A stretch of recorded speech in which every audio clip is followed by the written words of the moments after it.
mention but my wife, and lately, well, she's been getting the blues.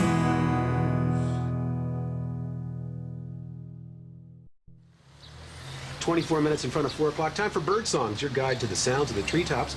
Being brought to us by the Hadley Garden Center, Route 9 in Hadley. Great place to go for your garden or for bird feeders and birdseed mixes made specifically for this area. Warbler Week on Bird Songs, and for our special expert ornithologist, we brought in Roger Saloum. Roger, how are you? I'm better than some and not as good as others, John. Have you got any warblers in your backyard? Any birds at all in your backyard? That's kind of a personal question. Well, we'd like to know. Well, what do you mean by warblers? Get close to that microphone. Oh, what do you mean by warblers? You know those little birds that come up in the springtime and they sing beautiful songs? The only intimate experience I've had with birds was when I was about 3. I squeezed some little chickens to death. Oh, geez, Roger. Don't go into that now. We're trying to have a nice show here.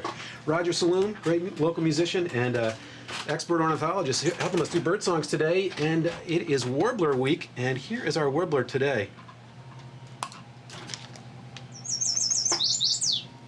You know that one. Yeah.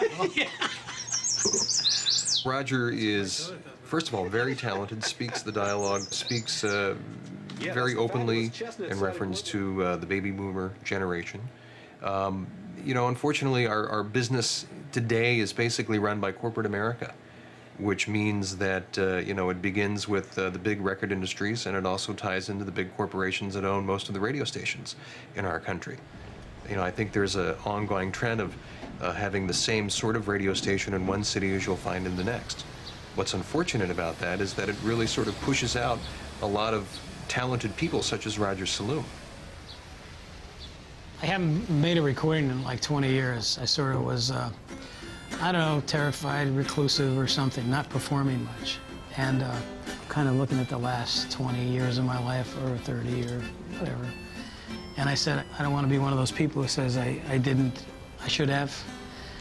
And, you know, in the 20s, I did it for sex, drugs, and rock and roll. And now I'm just doing it for just the music, really.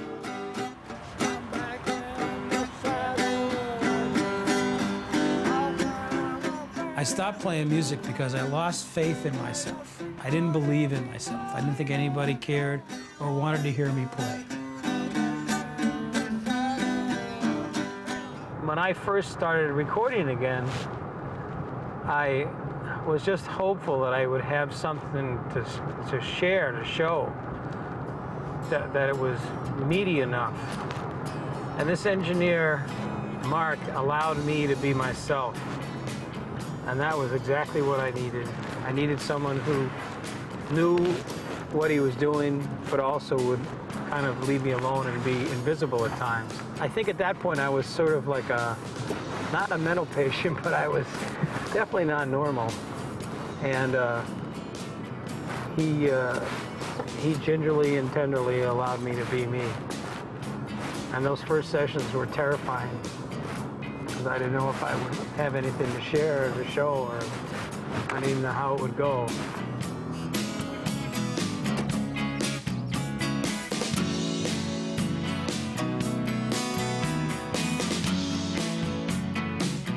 This studio is a very unusual place. It's an old slaughterhouse where they used to slaughter cattle, but it's acoustically quiet, acoustically good. But it's in the middle of a kind of a big overgrown cow pasture, and there's slaughter hooks around and isolated rooms. It's funny. It's odd. Music to me is just a collection of sounds and silences put together in such a way that they are lovely and make you feel good and enrich your life. It's just a combination of tones with silence. When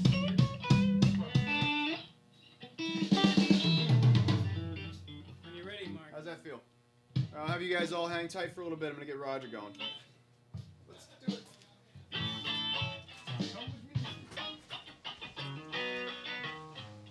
Well, he's a storyteller. He looks at either his own life or the lives of those around him, from what I can tell, really just makes astute observations, not necessarily sweeping statements, but maybe little slices.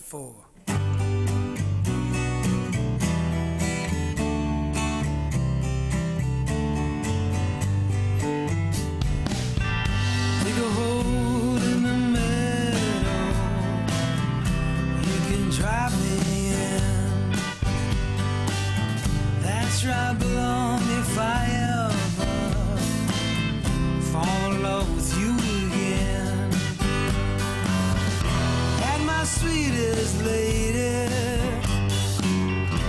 at my favorite car. Go for rides round the county. Never got too far. 'Cause when it comes to women, I don't know my mind. 'Cause when it comes to women, I am running blind. Go to the same cafe every morning. Watch the waitress pour. Don't say nothing to no one. Shuffle out the door. Lost in the Berkshires. Lost in the woods. I get lost in somebody. It'd do me good. 'Cause when it comes to women, I don't know my mind. 'Cause when it comes to women, I am running blind. Being a singer is so painful because you roust up these emotions all every night that you perform. So, but I couldn't give it up. It's something I had to do. And today I just soon hide behind a race paper screen and sing once in a while and keep my dreams to myself.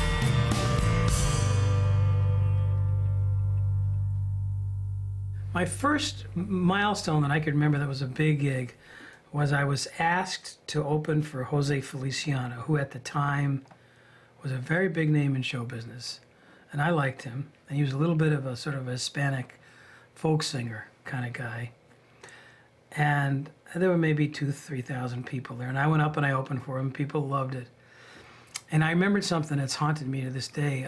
I left the stage, I put my guitar in its case, and I walked home because the venue was in my hometown. I walked home, and it struck me the contrast between all these people cheering and then being so alone. And now that kind of aloneness gets me crazy. I get, what's the word? Tormented by it, just that. So the contrast between being a performer, where everyone's saying, "Oh, you're wonderful, we love you," which I don't need anymore, but I did at a time, or I don't even know if I needed that. It was fun. But then going home alone is something every performer feels, because going home alone is real. Hey, Raj. Hey, Bob. How you doing, buddy? I'm doing better than some, not as good as others. How did the session go yesterday? It was great, actually. It was remarkable. I can't wait to hear Yeah. anything from it that I can hear. I think so. Yeah, this is what's less than a rough mix. Grab a seat. I'll put it on. Real rough mix. Yeah, it's real rough mix. RRM, real rough mix. This is a new tune I just wrote, and it's about people living in a box. And I lived in a box for maybe 8 years. I just couldn't do more. So this song's about that. And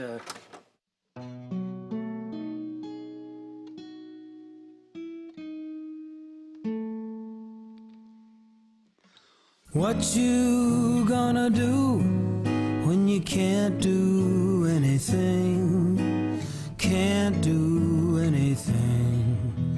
What you gonna do when you can't do anything? It's kind of a relaxed groove. Yeah. Very laid back. yeah, like me. Well, that's an understatement. Some people say comatose, but I won't go there. Thank you very much. It's also got kind of a Beatles thing happening. Yeah, you the hear- drum thing, the you Ringo hear that? thing, you know, You that, hear that? the way the sound of the drums, kind of like an Abbey Road type of Yeah, that's recording or something. I'm flattered you say that. Yeah. Sir Paul and you are close. He's also been calling. You're not answering your calls. Well, I don't want to talk. I screen them. You know, he's a little pest. He's very chipper, very happy kind of guy. Well, Wants to come over. you know, know. what can I say? I don't want it. Could be worse. Could be Yoko. You know. Could be you. I like to think of Roger as an artist that's still in a developing stage, but by shallowness or the marketability of today's industry, he might be considered a tad old. But I think a good song is a good song, and he has got some great songs. The challenges come in just by an introductory process, irregardless of age. We're trying to introduce him to the marketplace. And today, it's just flooded with so many people that are trying to do the same thing. But I'm very convinced that the quality of his music will be able to open up some doors for him. Stuff in New And we'll York. just make a copy of that, and each of us have a copy, and that's that. Yeah, That's the end of it. that'd be great. Cool? Super, Raj. Okay, good. Thank you, buddy. Thank you. I'm looking forward to having some fun, and Like I said, we're gonna have some fun. yeah, that's the most important thing. We'll stay Close. poor, but we'll have some Well, fun. Nowadays the best I do is nothing. Now I'm doing at the best I can. Nowadays the best I do is nothing. Now I'm doing at the best I can.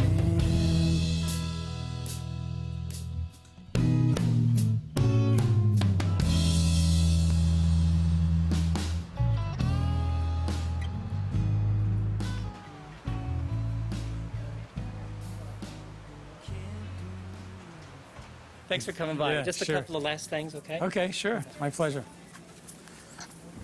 Well, I had a couple of follow-up questions for this piece. Yeah.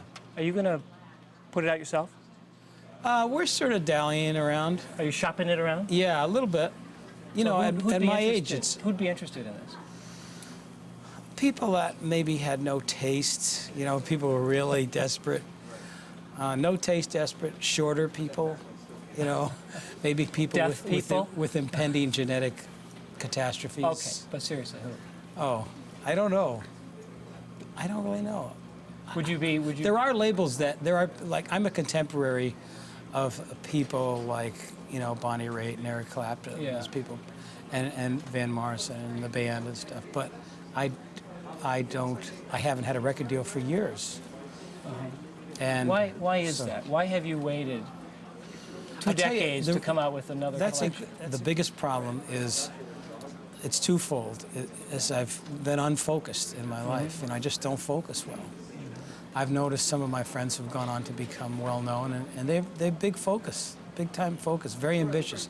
Yeah. Bite right through a mic stand to get on the other side of it. You know, I just not like that. But haven't you had creative work that you've wanted to have people hear? And don't you feel kind of bottlenecked about not? Yeah, that's a good point. I think in the back of my mind, I always had this notion that I would be doing one last tour. You know, one last tour. Oh. And then I realized, well, really, there's no tour set up, is there, Roger? You're not really going to go out and play again. So I started thinking that, you know, this is not real. And then my wife really started encouraging me to perform, and she promised to come to all my bookings, and because I would get despondent about performing. I really didn't like it. And I felt I was looking at the last 20 years of my life, you know, if I'm lucky. And I said, well, what do I really want to do? If money isn't the only thing that matters to me, and it isn't, what do I really want to do? So I said, I probably want to play some more music. I started playing music when I was about 14.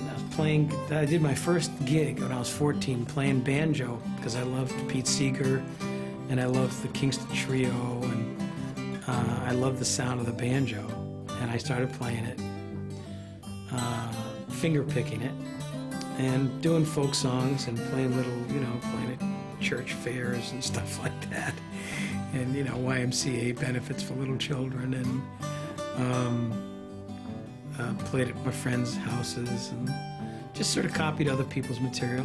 Roger was playing acoustical guitar, playing banjo, folk music, Pete Seeger, mostly other people's music.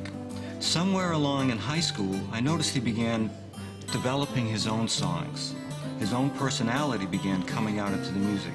I began becoming more and more attracted to his music, and Roger began doing blues, folk blues, and even a little bit of rock and roll, still all on acoustical music. He was the one who would go home and practice, he woodshed it big time. And also, I think he had a couple of Leadbelly albums that he kept hidden.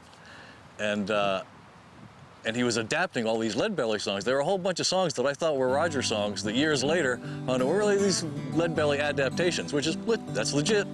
He made them his own. But he was good at tapping the roots that way.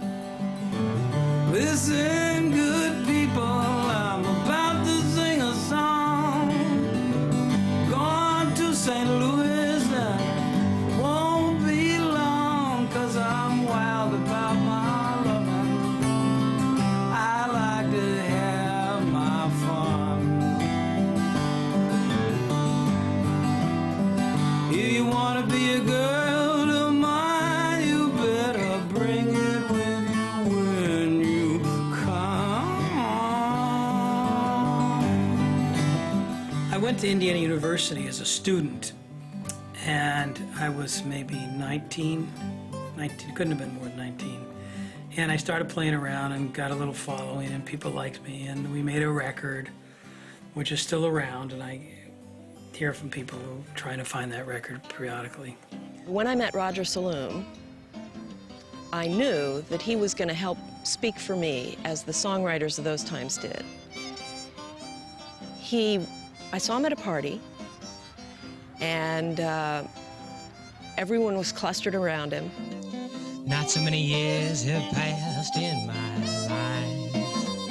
I ain't got no children, I ain't got no wife. But already I know there's nothing to choose. There's no use in hoping I was born to lose. I am born to lose. He had a guitar, he was playing a guitar, and he was playing some of his songs. And his songs were amazing. They were truthful, they were weird, they were funny, and I thought, this guy is really unusual. I want to hang out with him. In Bloomington, I started playing parties. I'd go in and just play at friends' houses. And I think if you were to look back now and you were to characterize my performances, I think I would have been like a musical John Belushi. Kind of like wacky, maybe funny, but definitely inspired by what I wrote. And a lot of times I would write songs because I couldn't remember the songs, the original songs, someone else's songs. I couldn't remember their songs. So it'd be easier for me to write a song than to try to remember someone else's song. The thing that I like particularly about Roger's music is it incorporated rhythm and blues, folk music, bluegrass. He refused to be put into any kind of category. And Roger was someone who was always very careful about paying homage to where some of his music came from. There was a place called the Owl, and at the Owl Coffee House, they asked me to make a record, and it was an LP, which is what people made. They printed 1,000 copies, and I was on one side, and a group of actors, student actors, called the Vest Pocket Players on the other side, which included now famous Kevin Kline, the actor. But at that time, he was just another, histrionic kid. And we made the record. It sold out immediately, and I remember back in the 80s, the mid-80s, I got a call from a guy in Switzerland, definitely Europe, I think it was Switzerland, asking me about that record.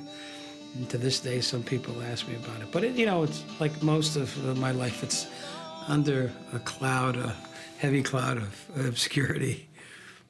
And also, I think he had a little more of that rock and roll energy. I think he was breaking out of just being a folkie, which is what we had been, those of us who came a little bit before he did. And that's all partly a result of the change in times, because of what Dylan was doing and so on. There was new directions, new paths that Dylan had broken. I think people were moving more in a rock direction and away from just being, you know, acoustic solo performers.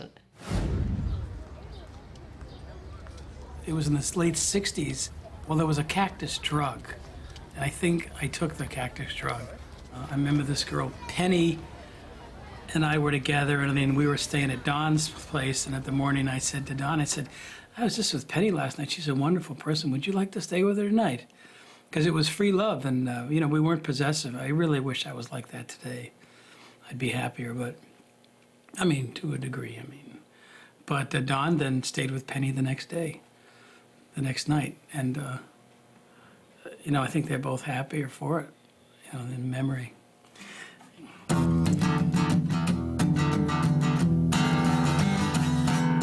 Honey all over our body, cactus in our veins, tossing around the bedroom, together again. Morning sunlight shining on the mattress, she sprawled on the floor. Gave her a nudge and asked her if I could go around once more. Love, love, love, cactus love.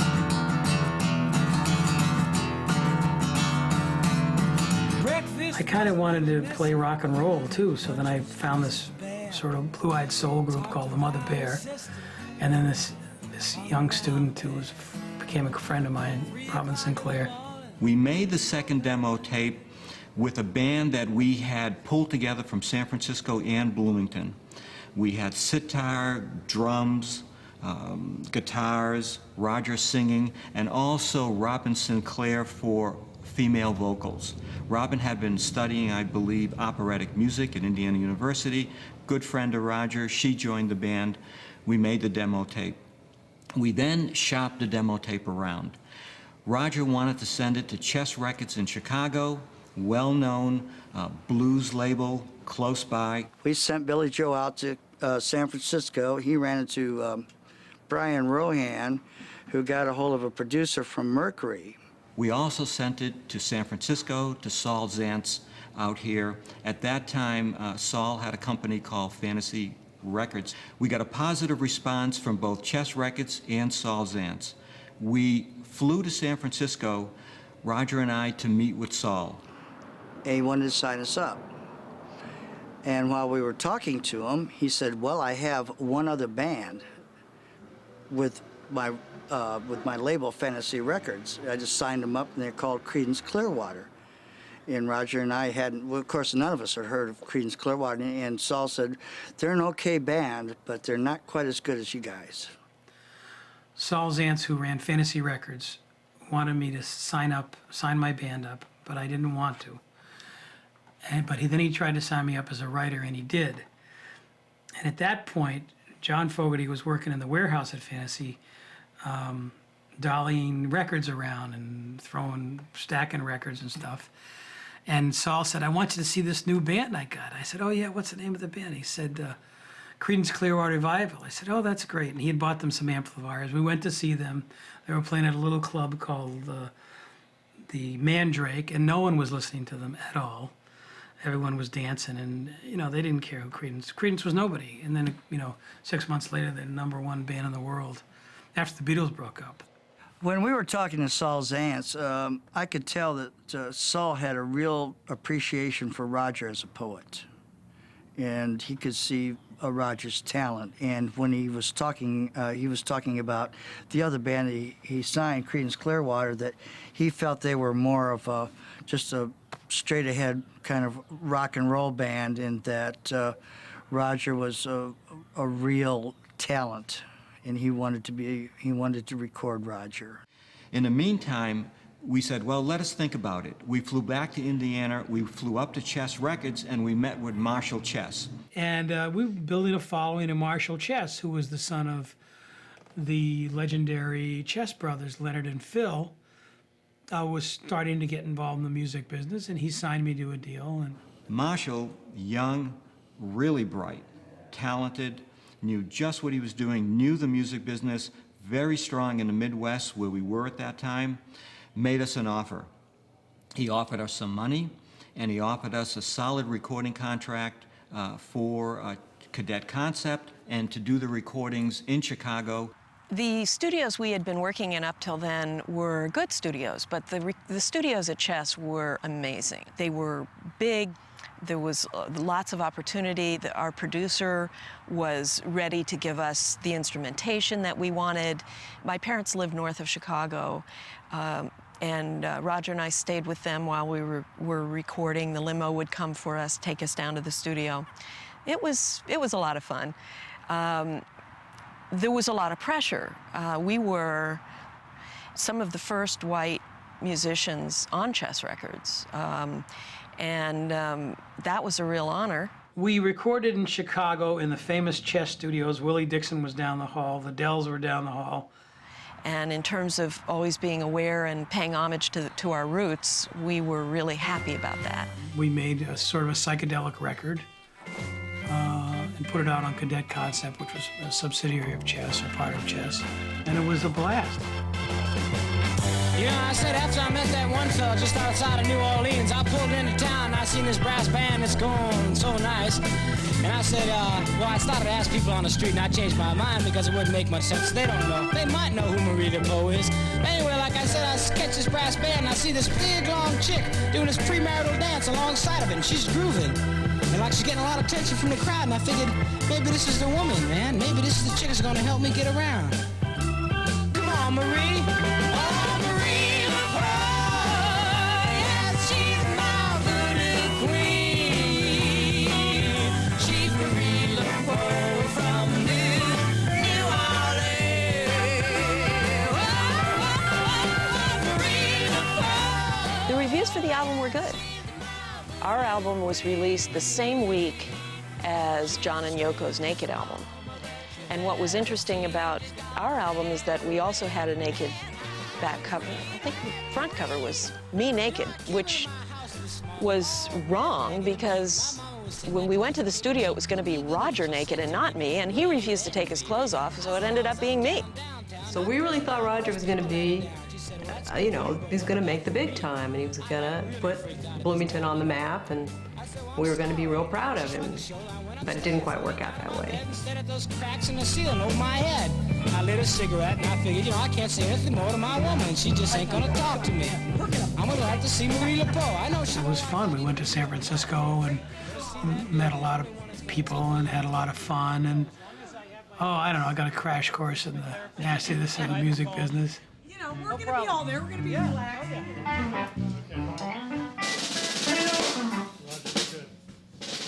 So, we're prepping this for the Pines Theater, July 17th, and unlike the other 18 years, we're going to start off with two sort of jump tunes, and then we're going to do original things, and we're going to bring them down because they're going to have to listen.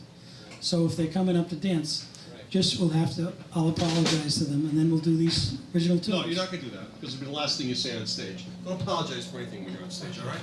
Please, don't do that. I was just joking. Okay. Just trying to bring you out, Hal. Good. Okay. You've inspired me. We'll do the gang vocals in the same microphone. Okay, so let's try. Give me that back and take Let's try Tired of Talking. Try Tired of Talking. Okay, your mic.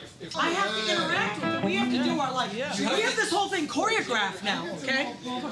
She gets him all pumped up. Yeah, I know. They look even more pathetic. He hasn't rehearsed this enough, really. Yeah, is that what it is? Work with me, okay? Come on. 1, 2, 3, 4.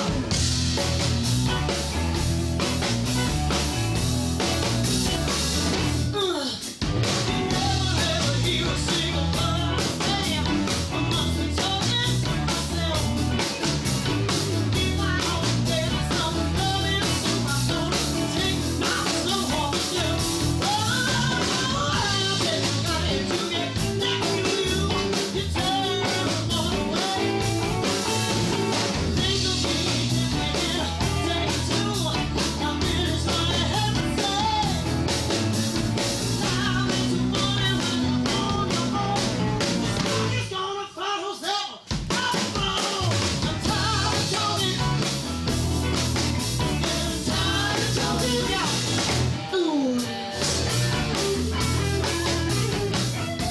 we went to San Francisco, where I had been before with several incarnations of the band. I think I crossed the country with a VW bus pulling a small U-Haul with equipment and you know, hippies, everyone's sticking out of the doors and windows across the country, maybe a dozen times back and forth. And we went to San Francisco and, you know, and hung out with all these bands. The Grateful Dead was just another band, just another local band. My friends partied with them and stuff. And Janis Joplin didn't have her big record deal at the time. And we were all just playing for free mostly in Golden Gate Park and played at the Avalon and the Fillmore ballrooms. And it was wonderful the way those promoters, including Bill Graham and Chet Helms, would mainstream. They'd put us totally unknowns right next to B.B. King, right next to Van Morrison. We just all mix in together. It was a beautiful, egalitarian, human kind of mixing of the arts, you know. That was in 1968, 67, 68, and 69. And at that point, San Francisco, the psychedelic rock thing was in full swing. Lord gave Noah rainbow sign. Well, it won't be water. Be fine next time. Be born good. The whole band felt that we were ready to hit the big time. Everybody we ran into, Marshall Chess, the music lawyers, the bookers, everybody said, you guys are going to be so big. Everybody was just telling us how big we were going to be. So I was thoroughly convinced that we were all going to make it very big, you know. We got to California, and our first gig right out of the bat was the Fillmore. And that was very exciting. We were third bill to Procol Harum and Santana, and our name was really long on the marquee. Procol Harum and Santana were really short. We took up a lot of the marquee space, which was fun for us, and we had a great time. Saloom Sinclair and the Mother Bear played with Santana, Procol Harum, Love, Muddy Waters, Steve Miller Band. I'm sure I'm leaving out a bunch. Just almost every band in San Francisco, Elvin Bishop. The Youngbloods actually befriended us. They were really nice to us. They kind of held our hand, showed us what was going on. Same with Santana. There were a couple songs we get an airplay around that time. One was about the country was falling apart at the seams politically. There were assassinations. The president was assassinated. There were riots. There were poor little black children were killed in that church. They just found that guy and convicted him. And, you know, Medgar Evers. And I mean, just the country was falling apart. And I was kind of in favor of it falling apart. And like Thomas Jefferson, I'd like to say I was in favor of upheaval and revolution. So I wrote a song called Be Born Again. Be born good. Be born good, babe. I'll try one more time. Be born good. Yeah, be born good. For the good Lord, where to get thee. Be born good. We wanted the 45 to be released. It was a 45 world. I don't think that albums were really that big, except with maybe the counterculture. And I wanted them to release Marie Laveau. And the reason why, well, the guys from Santana, when we were playing over at the Fillmore, and they came up to me and they said, you know, that's one of our favorite songs out right now. We heard it on K-San. It's a great tune. You guys ought to release that as a single. And evidently, we didn't have much influence with the record company.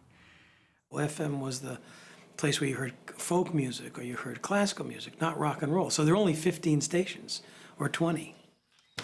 This will be a shock to people. We had the #1 record in Cleveland, #1 record in Philadelphia, the top 3 or 4 in Boston, and popular somewhat in San Francisco on these FM stations that later became the powerhouses and the driving forces of of rock and roll, FM rock.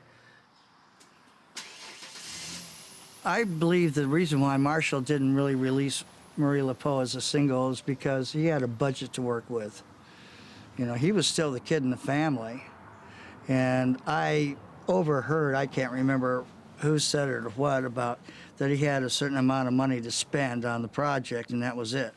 I'd say that one of the things that we suffered from in terms of getting exposure was that Roger and I felt that chess was not living up to its promise in terms of money that we felt that it had promised to invest for advertising. And it meant bigger pressure on us to tour and play gigs and get our name known by that method rather than a lot of exposure and advertising. But you've got to have support from your record company to get your name out there, or else it's not going to happen. And they were not really doing that. Is this everything that's going, Roger? I think so. I think we're all in the back. It'll ride better in the back. What if we let's get one more crate of cables. Okay. One more crate. Back in those days, they would sign up a group like Saloom, Sinclair, and the Mother Bear. You record your album, and then the record company said, "Best of luck. I hope you survive. See you later." And that was it. You got no support from anybody. You were supposed to support yourself.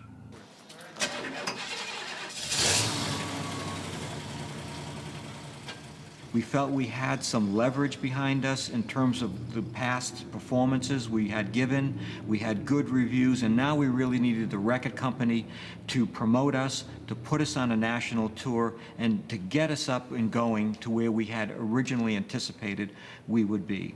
It didn't happen. For whatever reason, it didn't happen. That window closed and finally slammed shut on us. And when that happened, it was over. San Francisco music scene had changed. Haight Street had become ugly. Our band was breaking up and going in different directions.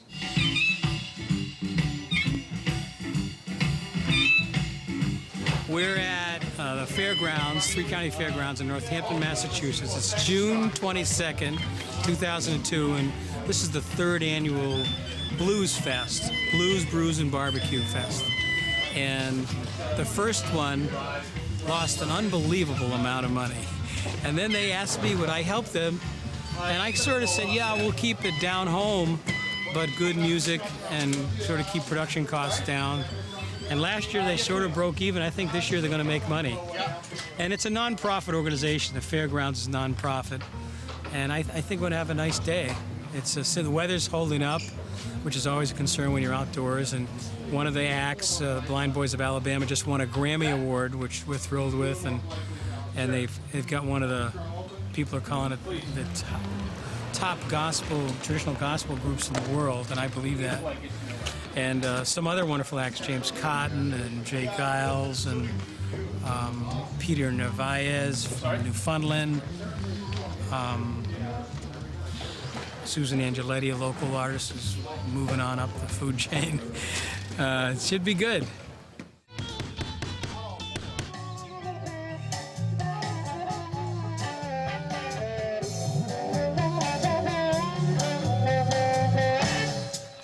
Hello, folks. My name is Roger Saloum, and I'm the fellow the fairgrounds asked to organize the event. I think we have a wonderful afternoon for you. There's a fellow here from Newfoundland, St. John's, Newfoundland. Did I say it right, Peter? Newfoundland. And he's an eloquent, intelligent student of the blues. Would you please give a warm welcome to Peter Narvaez? Here's one of my insect blues. It's called Black Fly Moan.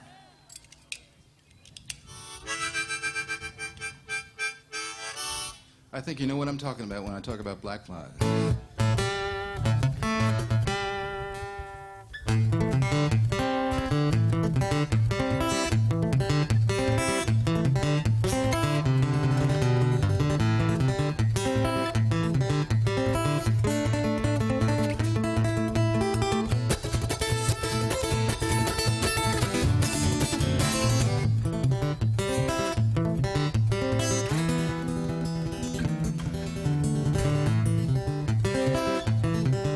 Down east, when you're planting in the spring.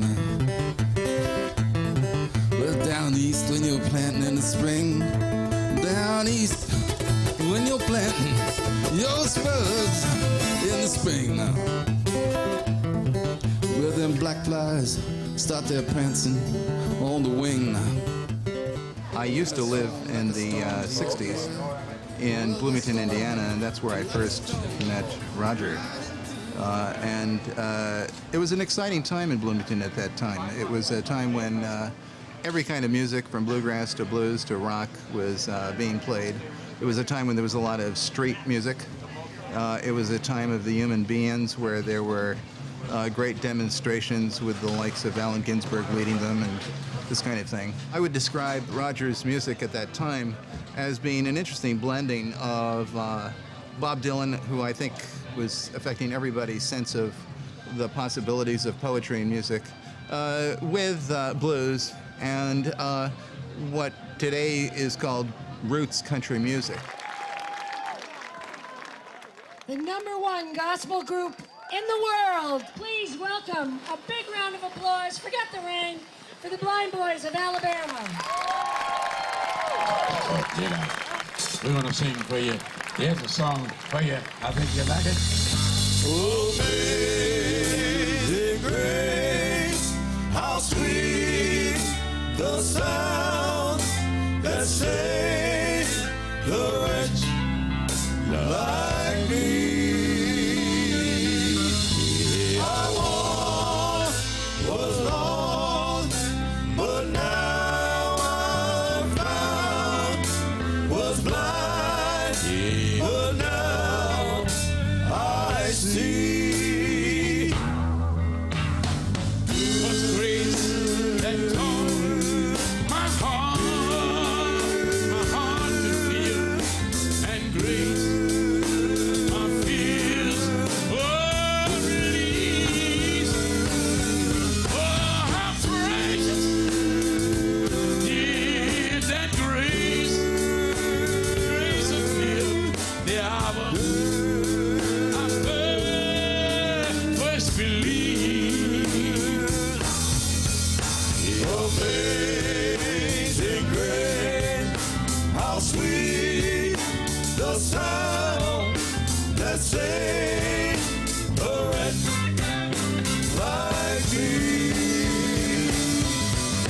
I once was lost, but now I'm found. Was blind, but now I see.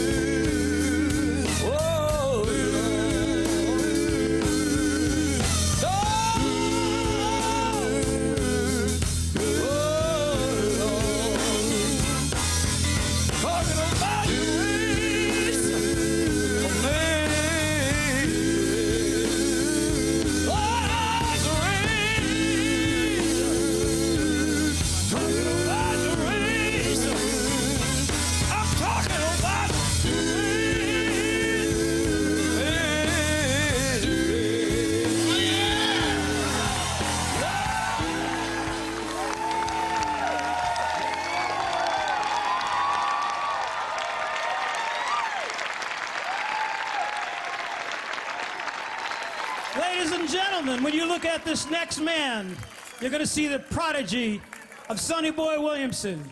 When you look at this next man, you're going to see the blues. Multiple Grammy Award winner, Tellock recording artist, played for President Clinton last night, and he sees you standing in the rain waiting for him. Please give a warm welcome to James Cotton.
started hanging around the corner about 4 to 5 years ago, and just looking for some friends.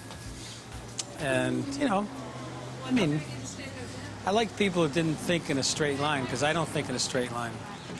And I found some people that not only don't think in a straight line, they don't think too well. They think in circles. And the first couple of friends I met, well, I met them when they were on their meds, so it was good.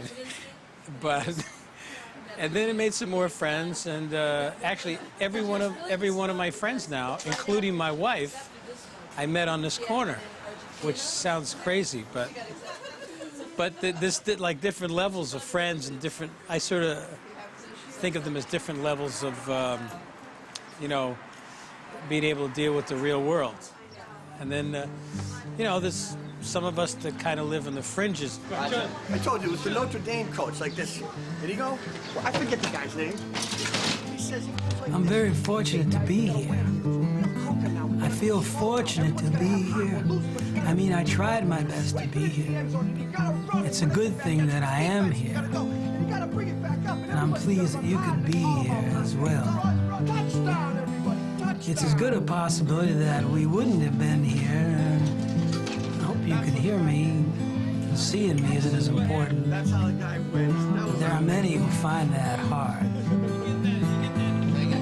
Many find that all so hard. Some of my friends can't walk, or won't be able to walk soon.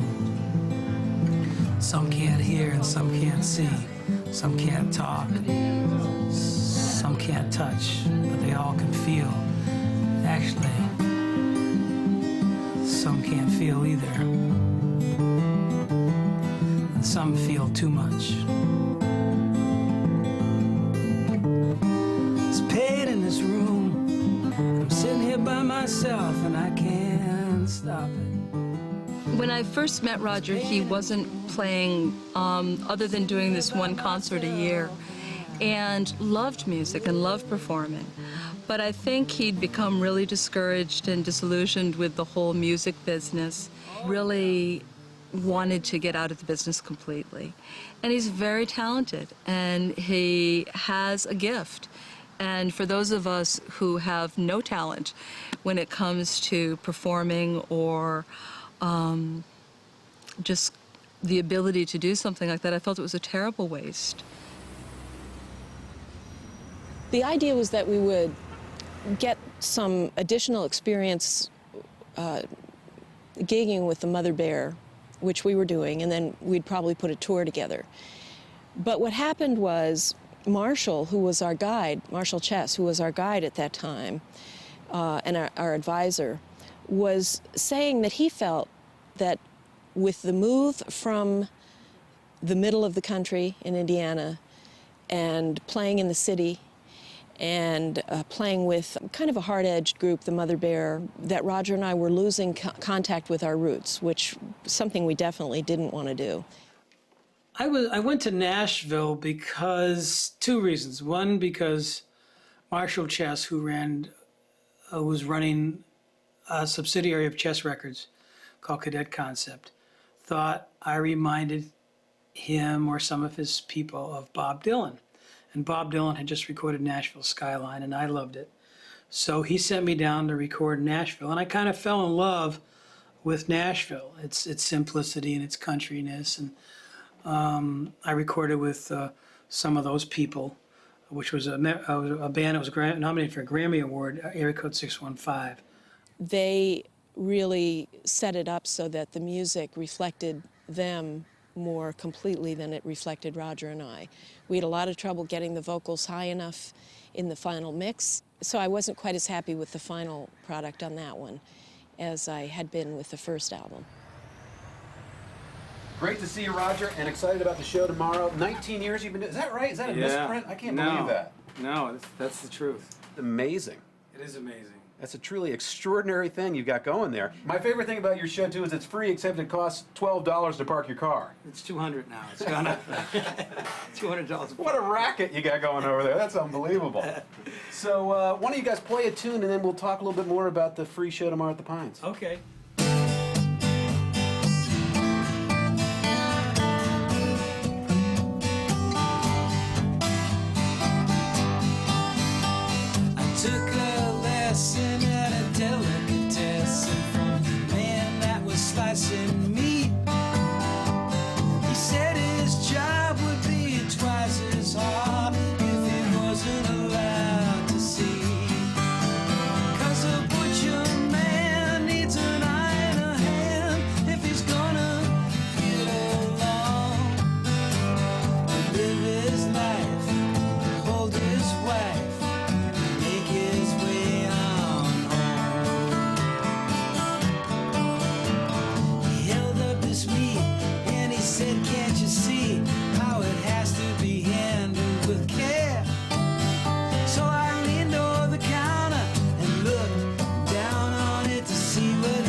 the River Sound Cafe. Holy smokes, Roger, that was unbelievable. That ending was incredible. Yes.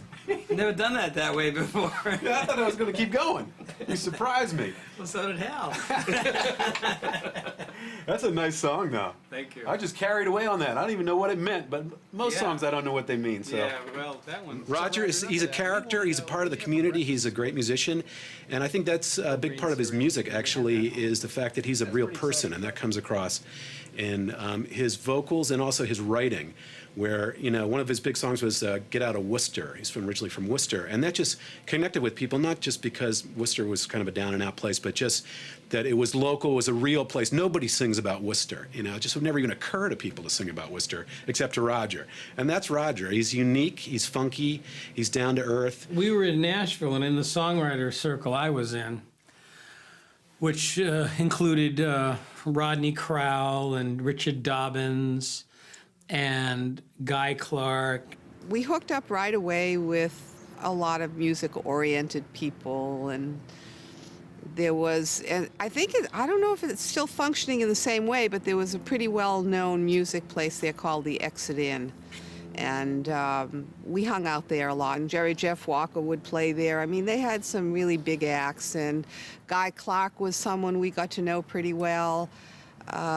He hadn't had his big record contracts yet, but he was pretty big in Nashville, and he was an interesting character.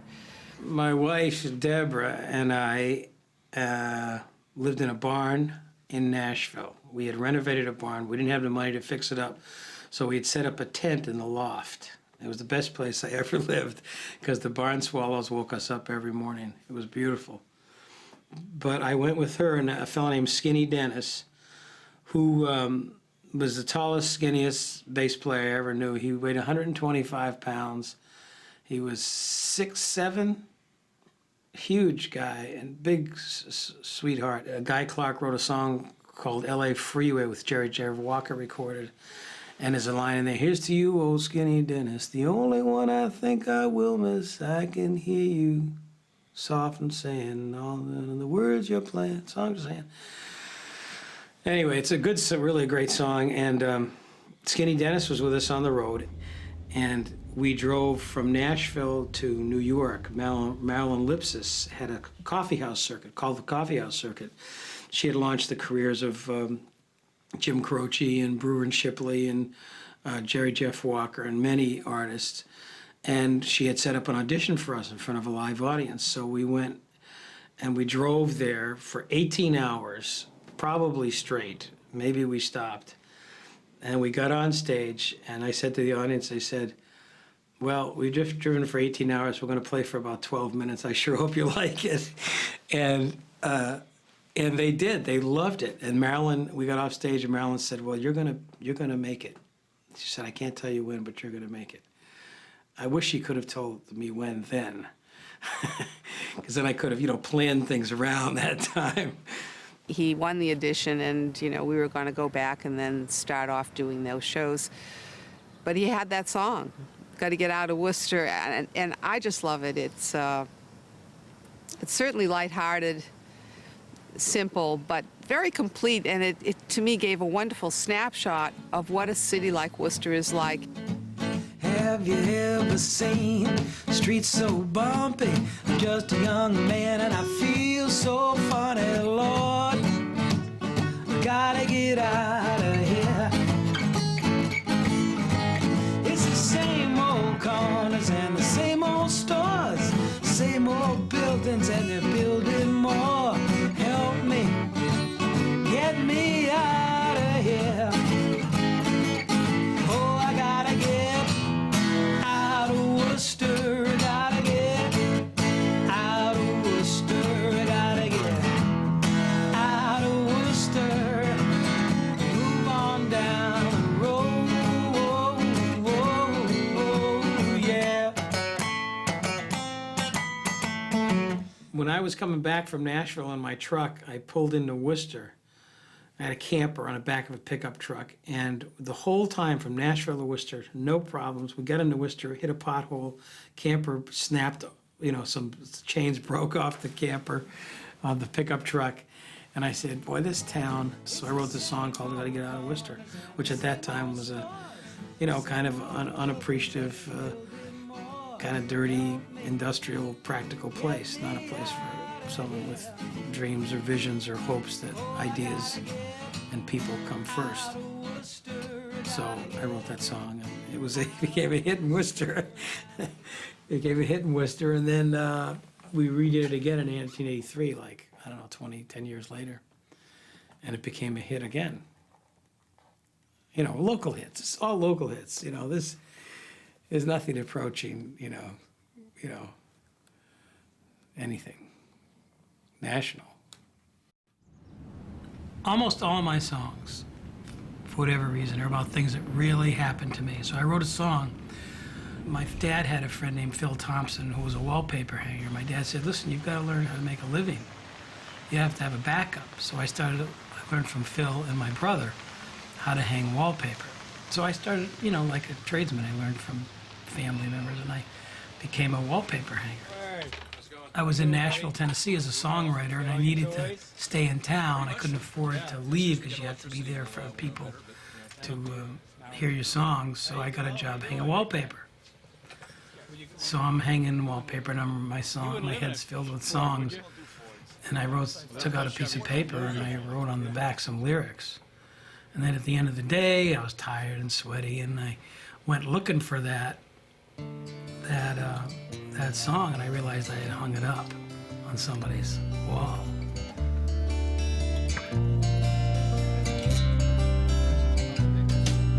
He hang the wallpaper day after day, pacing up his dreams, long, strange, always, knowing he was going nowhere, knowing he was no one to no one, writing his songs on letters, singing his songs to the walls. Biggest problem, not the product, not the artist, but the difficulties in today's marketplace for people just to open up an envelope and give the music a chance to be heard. Pulling out all the stops. We're shipping demos to every label we possibly can. We have a meeting with ASCAP on Tuesday. We're really trying hard to get that music, which we all think is so great, heard by the masses.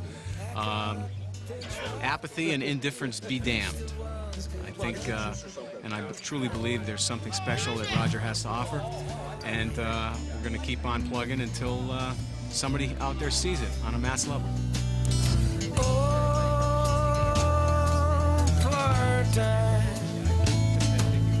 Part-time can be so hard. Oh, part-time. One man trapped in two jobs. Roger played with a lot of the good bands in San Francisco in '68, and especially played a lot with Santana in those days. And Santana was not a nationally known act at that time, but they were very well known in San Francisco and had a huge following. And that was when Bill Graham had opened the Carousel Ballroom down on Market Street in San Francisco, so that's where most of the shows took place. He started out at the Fillmore Auditorium, but moved down to the Carousel when it was bigger. And so it was great just to be on the same stage as those people, hanging out in the back room with musicians. The music that Roger played at that time was his style. There was really nobody else playing his style. It's something that he brought with him. But, I knew him when he was just a single folk musician.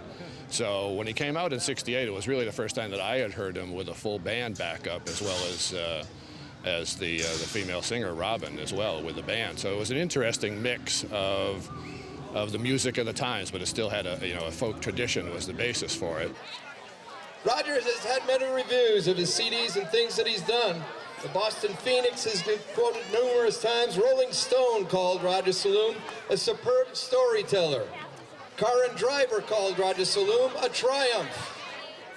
Mr. Roger Saloum and the Stranglers!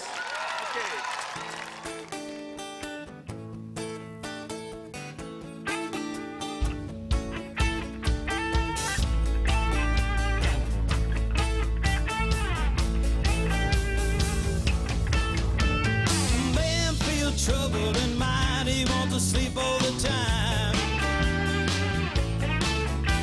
Man feels troubled in mind, he wants to sleep all the time. He knows he can sleep, trouble won't worry his mind. I'm feeling trouble in my mind, trying to keep from crying. Trouble in my mind, trying to keep from crying. Lying in the shade, keep from sinking down. In the 70s, you know, the disco thing was full swing, and I was this folk singer. I thought I was Woody Guthrie, and I looked like an organ grinder. And I wore old men's clothes, and I had baggy pants, and I played a harmonica. I was totally out of tune with the rest of the United States and the rest of the music world. I was just doing what I did. And I would do odd things, like I would use different names when I performed. I wouldn't use my own name. I wouldn't tell any of my friends where I was playing. They'd say, "Where are you playing?" I wouldn't tell them. When I look back on it, I just think it was one of my disorders had taken over, and I was fleeing the world or fleeing confrontation with the world or something. I met Roger in probably 1978, and there was a mutual acquaintance, a lady, I forget her name, but she had seen Roger, she knew Roger, she knew me, she knew that I was involved in music business, and she said I should meet this man, I should hear him, he's worth hearing. I went back to the Bay Area, and Creedence had broken up, but some of the remnants were around. Jake Rohr, who was the manager of Creedence, and Stu Cook, the bass player, and Robin Rohr, and Sheldon Bialkin formed a confederacy of 4 guys who decided to sponsor me as a songwriter. Well, it was sort of a partnership with Stu Cook, who was the bass player with Creedence, and myself, Roger. And when the Creedence thing had ended, and I'd been working with John Fogerty for 4 or 5 years, and then John and I parted ways, and Stu and I were always close. So, and neither one of us were doing anything musically. And Roger showed up, and I introduced him to Stu, and we embarked on a project, you know, to make a demo and see if we could get somebody interested in him. Driving down the road, riding in my car, going for a ride, I don't need to go too far. Got my girlfriend on my right, her baby boy. And they put me up, and they supported me for a couple years, you know, paid my rent and bought me anything I wanted. And when I say anything, I mean anything. They treated me like a demigod. They were so good to me. This is Roger looking at the world and questioning what he sees around him. And he's so funny, the way he relates to it, and there's an irony to how he delivers these things, you know. But I don't know anybody with a bigger heart. And I remember feeling so bad about taking their money to help me stay alive. I remember a couple times I almost teared up taking Jake's check to keep me alive. But, you know, that was one of their projects. When I look back on it now, it was a gamble they took. I can imagine Roger felt deep disappointment that Stu and I were unable, you know, to get him the deal that we were looking for. And again, with hindsight, the deal we were looking for, we already had it. We should have just gone out and made Roger's record and released it and supported him in tour and let happen what happened. That's the way you do it today. But we were used to other things then, and we thought that, well, we'll get a label to sign Roger, and they'll have lots of money, and we'll make a fine production, and we'll go from there. The steadiest gig I had was this pizza place called the Red Vest Pizza. And I played there for several years, almost my only form of income. Woody Guthrie's son, Jody Guthrie, used to come in. Will Bluefield brought him in to hear me. And then Jody and Will and I would play together once in a while. And they backed me up a little bit. When I first met Roger, I didn't quite know what to make of him. He was one of the people I saw on the street all the time. Always kind of looked like he was dressed out of, you know, wasn't sure if he was doing maintenance work or maybe cleaned stores around. And I was dating someone who said, "Oh no, he's a singer." And we started talking one day, but I came to realize that he was well-educated and bright and articulate, but had a very small box that he lived in. We went to San Francisco, then we left and came back to Worcester. And I ended up getting basically the custody of my two boys, who were 2.5 and 5 at the time, or 4.5 and 7, I think, at that point. And there were no single dads. Joint legal custody was a brand new thing. And I had to raise the kids by myself, which was very hard. And if I had to do it over again, I'd do almost every single thing differently. I could play a little of that song.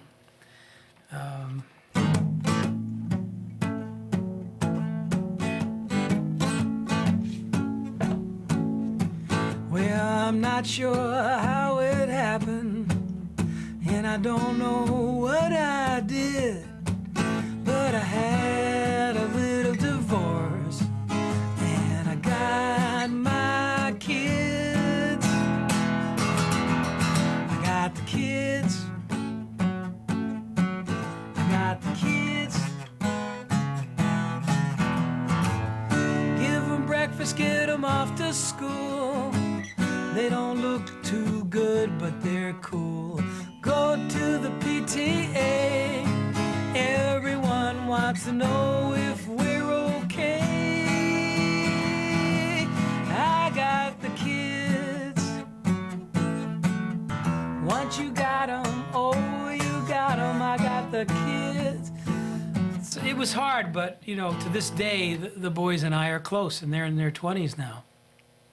And all that struggle and all that working things out and, you know, trying to find our way was really good for us. I think that there was a lot of stress in my house growing up because my father was trying to bring up 2 kids. I think I was probably, you know, say 8 or 9, and my brother was 6 or 7. And, you know, the types of skills and strengths that it takes to become successful in the rock and roll business and the kind of strengths and qualities it takes to become successful raising a family aren't compatible. They're 2 different worlds. With rock and roll, people stay up late at night, drink beer, do drugs, travel, sleep with strange women, go into strange places where people aren't too happy with things, you know, strange bar environments, and, you know, and then trying to be famous, trying to get attention for things. I was so poor when I was raising my kids. I remember one time, I read to my children every night for 7 years.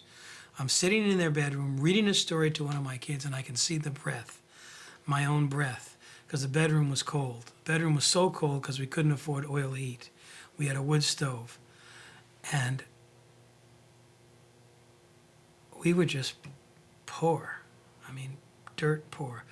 And yet I wouldn't do anything else than music, because I felt I just shouldn't do anything else but music. And then I realized, my father yelled at me once, and he said, you know, you don't own anything, you don't do anything, you don't have, he used a kind of a crude phrase about how broke I was, and he was right. So I started helping other musicians get bookings, and I made money doing that, and I didn't have to go on the road and leave my little children. And so I did some bookings to make a living, and then I just tried to do things to make money without going on the road and what I thought would be deserting my little children. There was a time when I went to Roger a few years ago after a live show of his, and I said, you either have to stop doing this or you have to get serious about it, because you're not, you know, there's a legacy that is Roger Saloum, and that is known in this area, and you're destroying it, and you either have to get really serious about what you're doing or give it up.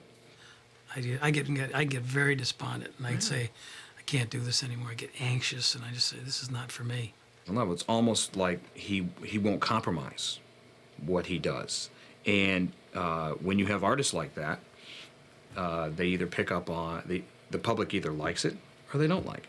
And Roger's very focused, to the point where we made a very commercial record, and he didn't like the results. Pro or con, you know, I mean, at the time I said, oh, fear of success, you know, he doesn't want to do this, you know, he doesn't want to be a rock star. Maybe it was, And perhaps in retrospect, I'll give it to him that it wasn't what he wanted to produce. Oh, I once had the president of a record company. He was very, he's famous now. I mean, he just won an Academy Award and blah, blah, blah. And I was having dinner with him and my manager, and he wanted to sign me to a deal, and I fell asleep on him. At the table in the restaurant, I fell asleep on him. When I look back on it now, I think it was because, well, like I have low ADHD, slightly bipolar. I have post-traumatic stress disorder symptoms. I got a bad back. I think he was boring. And then we released the record, and then Roger promptly stopped promoting the record because he thought it was too slick, too pop, too commercial. And that's fine. And we've talked about it now for like 17 years, and don't touch me. And it's a raging controversy still. I think I was around 12 years old, and I drew a drawing of Lea Old with, one of those rapidograph pens. And what I was trying to create was the no man, the man who was nothing, the opposite of a character. What happened was I was looking at one of my son's drawings, and I thought, geez, I looked at it for years, and I thought I could put words to that. And I was a single parent, and I was always into empowering my kids. He wrote something, what he thought Lea Old was thinking, what he thought this character was thinking, and he named him Lea Old. And I think he did that a couple of times and offered the work to a local newspaper, local comics newspaper, and that was how Lea Old started. Probably about a year after that, we were picked up by Tribune Media, which is one of the top cartoon syndicates out of Chicago. After we left Tribune Media, we went to College Press Service, and we were syndicated to college newspapers around the country, and I think they have about 1,500 newspapers that subscribe to the College Press Service. Then I had this notion that I could make Lea Old into animation or give it some life. I didn't want real animation because it was too sensual for something as cerebral as this. I wanted something more austere.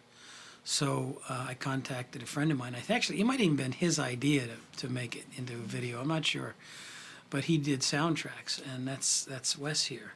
So we came up with a 5.5-minute demo of animation, which took us a year to do. And it was frustrating, and it was hard. And the police and my neighbors have the wrong idea about me.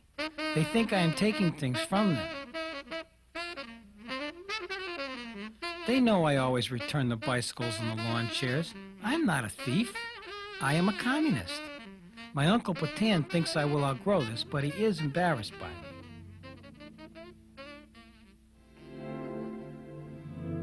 I am not only a communist, I am also an illusionist.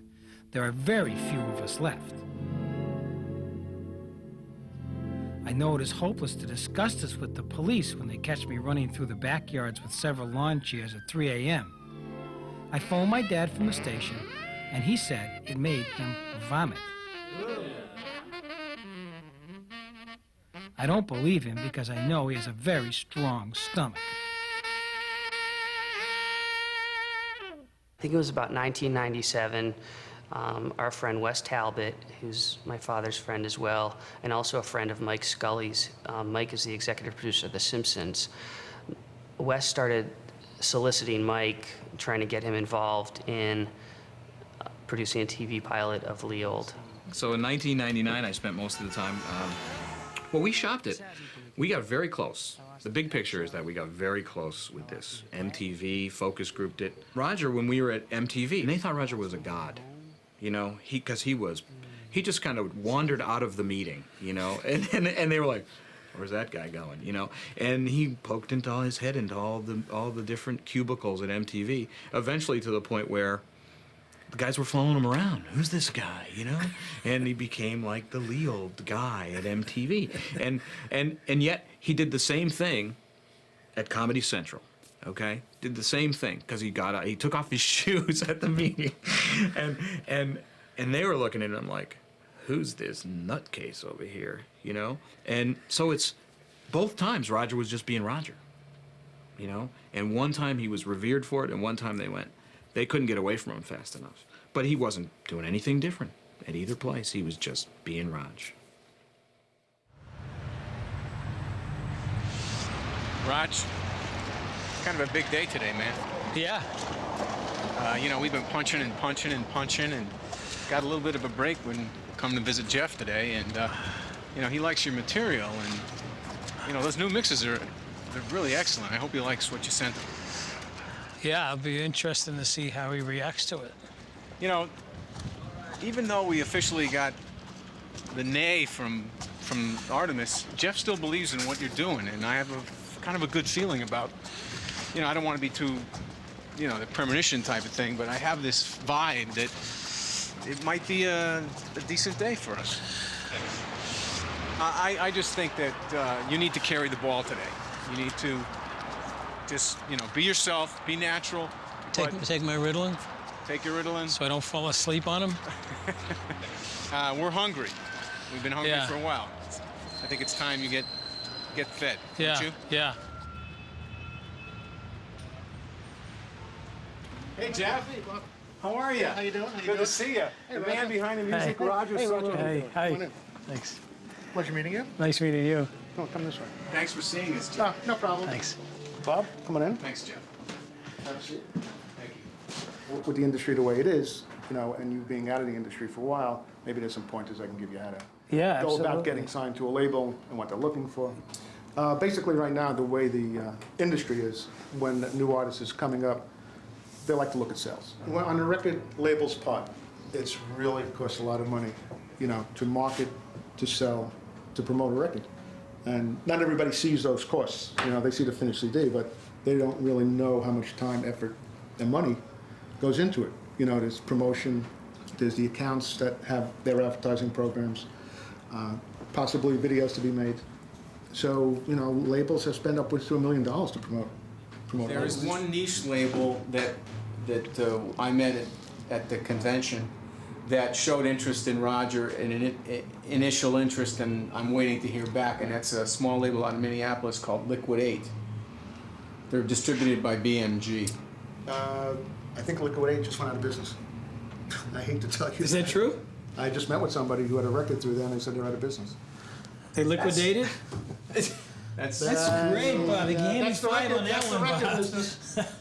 I Bob, was you wondering can, where... You can wait outside. You're the Bob. one who said, I wish I could sign you. I'd sign you right now. I wish you could too. I wish you could too, Jeff. Roger, I'm going to go get David Bush, the president. I don't need that's fabulous. I gave him your CD before. to do something you can't do. Be yourself. That's enough for me. So what do you think about that? I feel We like have I've just turned 7 shades of... we have a label that's interested that just that liquidated. Is that? I think I might be able to make it in the music business this time because I don't care. I care, but I don't. You know, the marriage between business and music is a I said we were on the cusp of something, didn't bad we? one anyway. Oh, there'll be other stuff, Bob. Don't worry about it. We're climbing the ladder to nowhere. Sun going down on our misery. Now all we have left. Thank you. How are you? Nice to meet you. Well, I think what's most impressive today are artists that have kind of taken their careers in their own hands and with a team of people they trust, play the venues they feel comfortable at, connect with an audience. And the nice thing about the advent of two things, the CD and the internet, I think you actually get closer to your fans because you could sell the CDs at your shows, sometimes enough to make a living.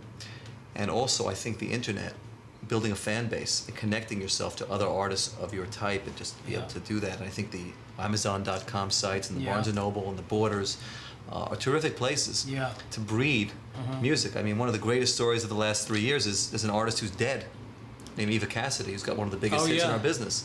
So that just tells you that, and that's really done through the internet and word of mouth, and people just love the music. And it's a blatant statement of disillusionment of people in the business. Is there no way that when an artist like Roger has a really great product out, is there no way, shape, or form that somebody will take a risk anymore? Is there advantages, disadvantages regarding his maturity situation, or is... I think people waste a little too much time knocking on doors, and I think the team I talked about has to be much more proactive. I heard that word. And you know, you live in New York City. There are places like, well, besides the, you know, the Barnes and Noble's offices and places like Borders, you do have live venues. You know, Brooklyn is one of the most vibrant places on the planet right now for music. You do have places to play, but you also have great radio outlets, which, you know, include WFMU, WFUV in the Bronx is a great radio station. I was there a couple of weeks ago and ran in the lobby to Salomon Burke. Yeah. Salomon Burke is not... He's got a great record out. He's got a great record right now. He's working it, and it's selling.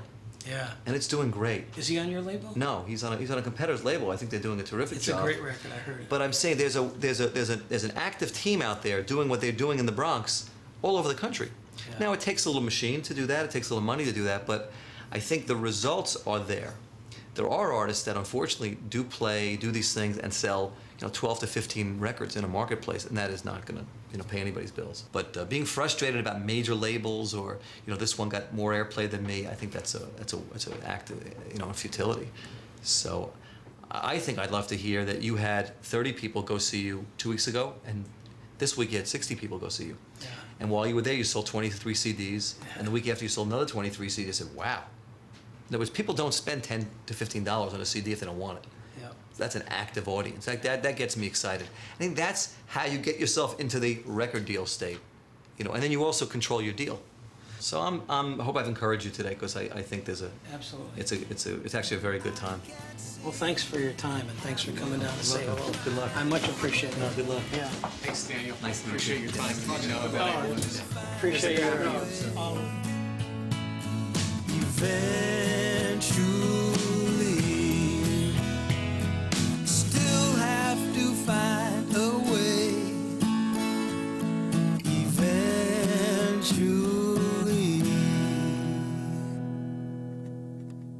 I should have known that it was going to end up just doing it ourselves.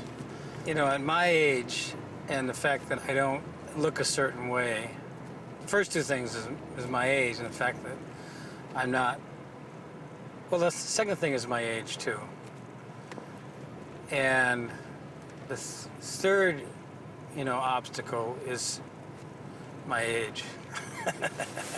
I'm somewhat ambitious, and I have a desire to do this, and I'm going to do it without ruining my health and my family, though I don't have a lot of prototypes to follow. Good to see you. Really nice to see you. Yeah. Yeah. It's great, man. It's Good great. to see you. Yeah. Woo. Long time, man. 30, Pretty good. 32 years. 30. Over 30 years. That's why my memories are. You're going to have to refresh my memories. Come on. I don't know if I can help you. What I've experienced is a mini, you know, a smaller version of what you've been experiencing later in your life, and I'm experiencing later in my life. I must have been selling shoes or something, and I started getting a feeling, you know, people were listening to those records, and they held them in high regard. There was value in them. And I said, my record?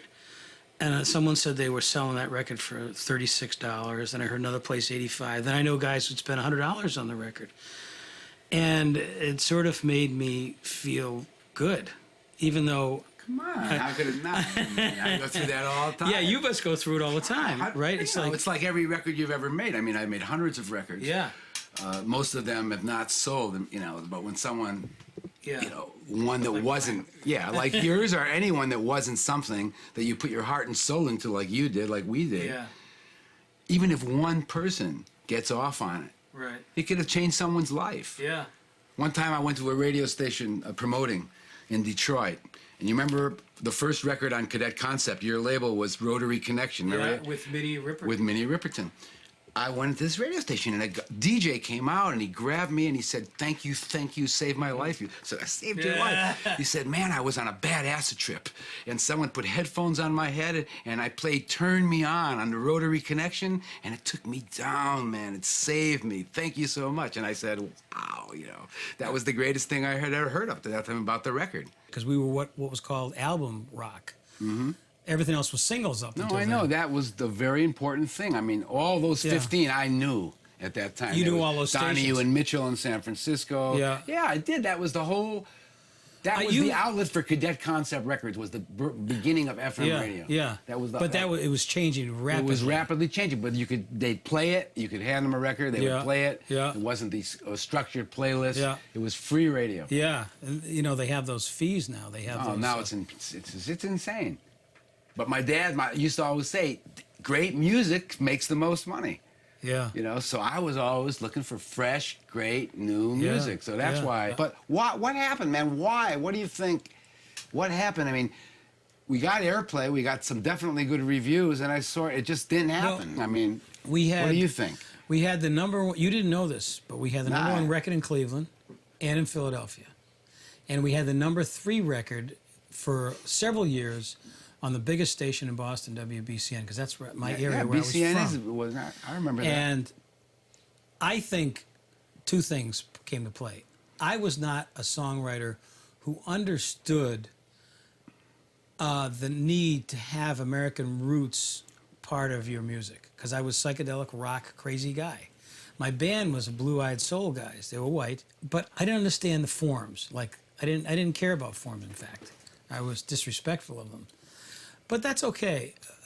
But I think what I'm trying to get at, I want to say 2 things, is that I wasn't as good as I should have been as a writer. And I didn't know where to take the band. And in one sense, the band overshadowed the singer-songwriter concept, which would have been more intimate. In other words, the mix would have been different. Would have been more intimate, more close. And you were still growing as a I was still leader growing, and getting your own music. Yeah. Well, the main fault was the music wasn't as good as it could have been. Secondly, I think that, and this is less important, I think when you left to work with the Rolling Stones, you were the champion of my style of music.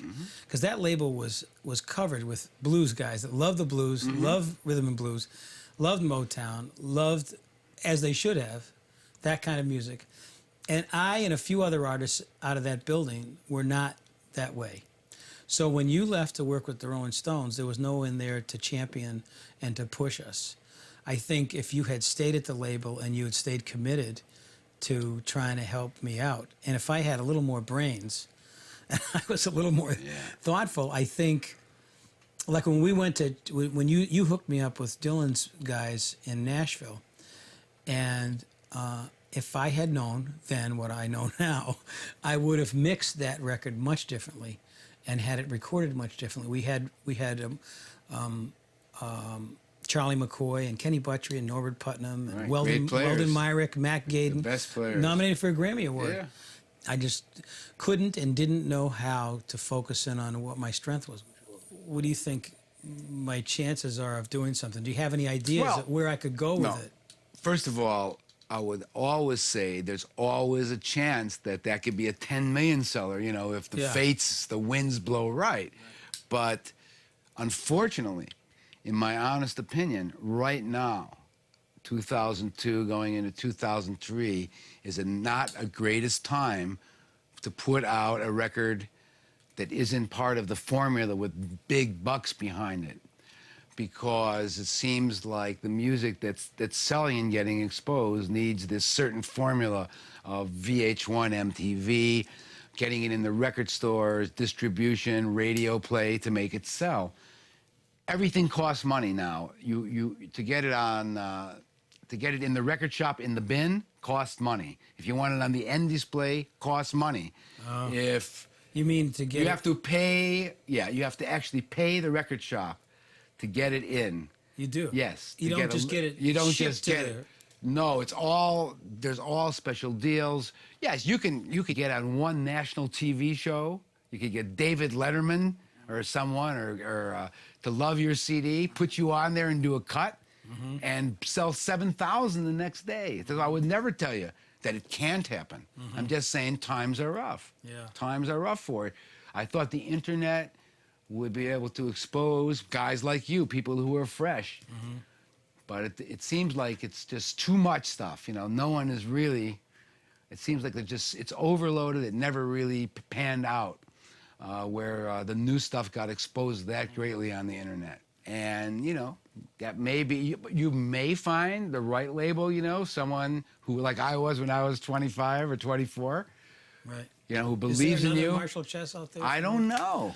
You know, personally, I don't know if there is. I'm sure there is. Of course there are. Yeah. There are young people that are full of energy, that are willing to try everything, you know, give you a website, take it around. But you're going to have to, you know, pay your dues again, you know. Yeah, I know it. Well, the point of the song is it's about, you know, coming out of the ashes, so to speak.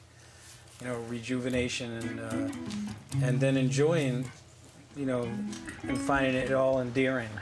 You know, and, took the path that left the wrath behind me. And then I took my senses and gathered them around me. So it's about picking yourself up. It's a little bit about, you know, my music and making that come back again. But it's mostly about, I think it's more, you know, more personal than that. You know, we all have, yeah. You're still here, you're surviving. Yeah, I'm still here, I'm still surviving. And I'm not. As opposed to the other guys that didn't break out with you. No, I'm not talking about anybody else. And I'm not really talking to anybody. It's just like, it's, Jesus, I'm still alive. I have my guitar. I mean, sometimes that helps you focus. Temples may be the thing, yeah, well, anything that helps, Roger. Is that set, Mark? Yeah, pretty much. How's the next? Sure, the better. But, JD, do sing on the choruses, you know, the way you've been doing. Okay? Yep.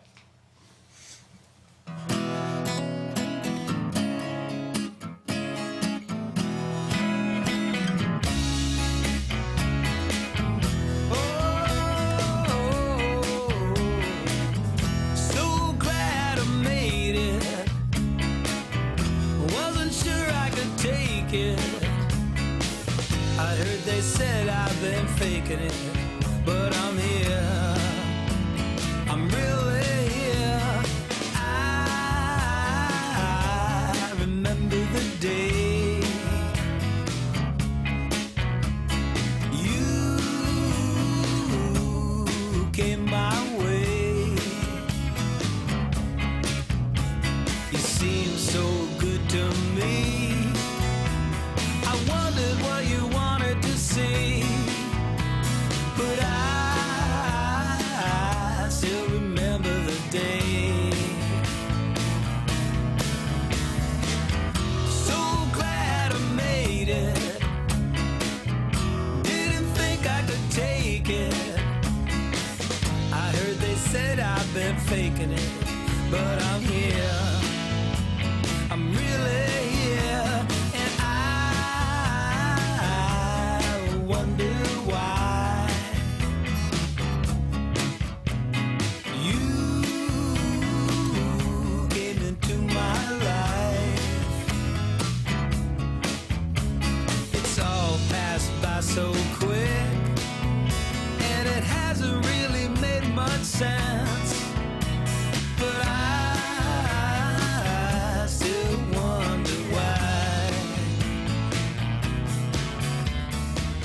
There have been so many times when you've been very close, and it just seems like you just don't push it over the edge. You know, you just don't do that next thing. Someone else in your position with these new tunes that they really dig, I mean, that might be their focus now. You take an objective view of something else. There's something wrong with me. But even that's a cop-out, you know? Well, I'm feeling pretty good. I mean, my life is really in best shape it's been in years. So who says this isn't it? Who says, I mean, would you be happy with this? I mean, this level? Yeah. What about this process? The film? This filming How's thing? this been living with this for a year? You know, for years I thought I was in a film, but there was no filmmaker around. So this is no different? No, this is not. I heard they said I've been faking it, but I'm here. Didn't think I could take it. I'm here. So glad I made it.